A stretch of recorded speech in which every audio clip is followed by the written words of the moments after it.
Hi to everyone. Welcome to the 16th episode of FinTech for Everyone, open lecture series of iCrypex FinTech Masters Program. In this week, we will discuss about the recent news, recent developments, and recent comments, especially by the authorities. After the Luna tragedy from the recent events, as we have expected, more and more regulatories and authorities are declaring their concerns about the crypto markets, and they are inviting everyone that there should be some regulations.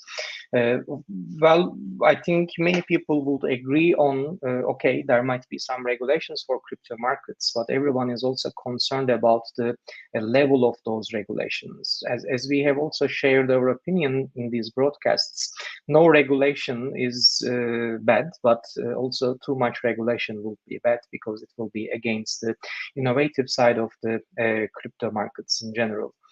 Unfortunately, we observe and we see that still many people are kind of confused by the happenings about the Luna.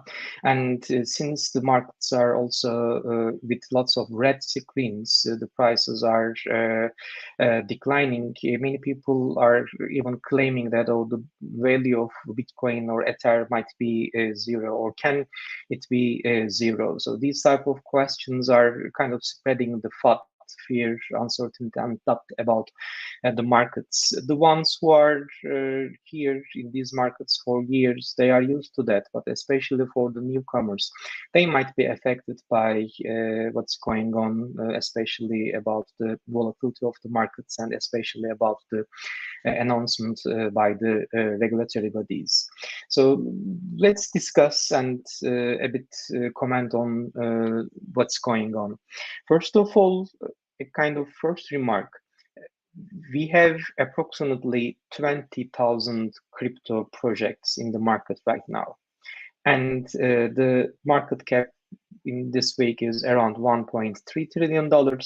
And out of this $1.3 trillion, approximately $800 billion is belonging to Bitcoin and Ether. So first of all, everyone should be very well aware of this asymmetry. You cannot, and anyone should not compare these two first cryptocurrencies, Bitcoin and Ether, first also in terms of like the chronological order. So they are very well different than the rest of 20,000 minus two cryptocurrencies. And the numbers also reflect that, right? So $500 billion approximately are shared across the 20,000 minus two cryptocurrencies.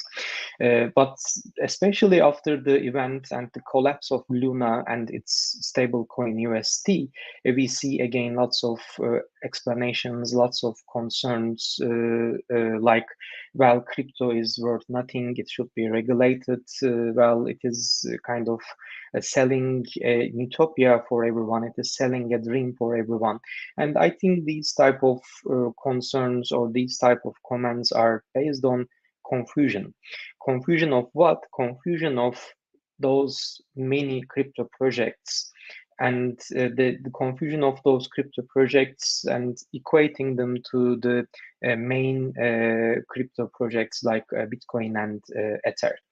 So it is, I think, worthwhile to also understand the differences across stable coins. Of course, UST is dramatically collapse, but first of all, it's an algorithmic stable coin with collateralization or with the reserves of Luna, a natural utility coin of the Terra blockchain. So this mechanism was quite different than the other stable coins. And as a kind of immediate reference, anyone can check this 101blockchains.com. So there is a nice discussion of types of stable coins. So as I mentioned, I see the two main reasons of these concerns are based on two main confusions: confusing crypto assets with each other, Many of them are unfortunately just seemingly decentralized, even kind of centralized by all means. So the decentralization level is like the number one security layer for the crypto assets. And in that sense, also Bitcoin and Ether is very different than the others. The second one is the confusion of the types of the stable coins. We have a tendency to generalize or all to generalize all stable coins, putting them in the same category, but they are not. Well, fiat collateralized stable coins are very well different than the algorithmic stable coins, or the crypto-backed stable coins are very well different than the commodity-backed stable coins. So for the more advanced audience, I mean, the structure of DAI by MakerDAO project, it cannot be comparable to USD or other stable coins or fiat collateralized stable coins like Tether. So these are by all means fundamentally different than each other. Their decentralization level are fundamentally different. It's like the similar case for the main two cryptocurrencies and the rest of the cryptocurrencies. I think for all arguments like strict ones like this, crypto is worth nothing.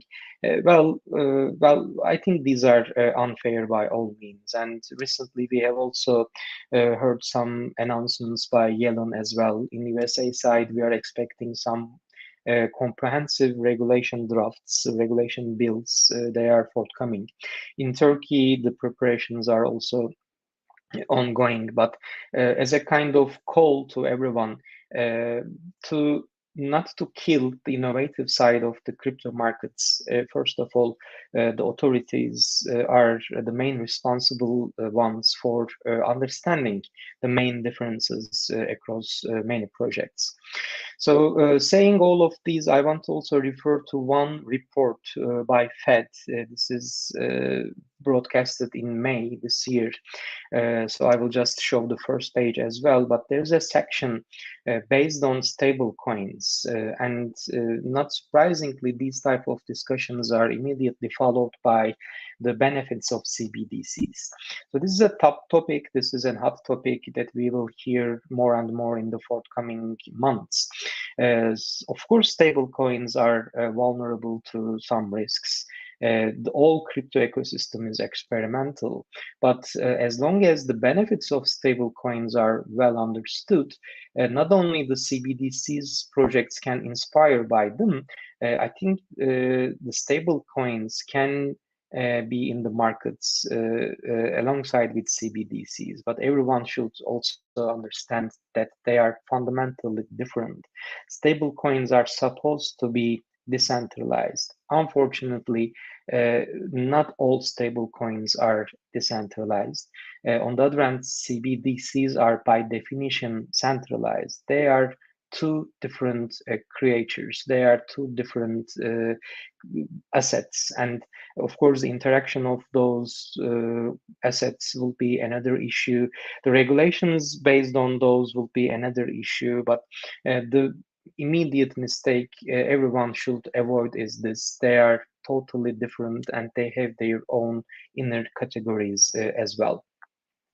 So saying all these, everyone can just check this report. I think it has, first of all, a nice overview of the general conditions in the markets, and it has a quite a different and useful taxonomy of the risks, nearby risks. I think this is important. It even includes the stress in China's real estate sector, which is another risk, main risk for all global markets in general. The links for this report and the other references that I use will be also in the comment section of the YouTube video. Apart from that, I want to finalize by the recent recovery plans for Terra blockchain. The ecosystem tries to survive by all means, especially the Terra blockchain I'm referring to. It is, of course, quite a debatable issue if the new plan by announcing a new blockchain like Luna 2.0 will be, or Terra 2.0 will be a cure for the losses. I'm quite suspicious on that. But on the other hand, it is, I think, interesting, and it's a kind of experiment to see the ongoing recovery plans on the Terra blockchain. Let me stop here. I think we have covered the main two events for this week. There are many other detailed events that we will also refer in the comment section. And looking forward to seeing you in the next week of FinTech for Everyone. Cheers. Bye.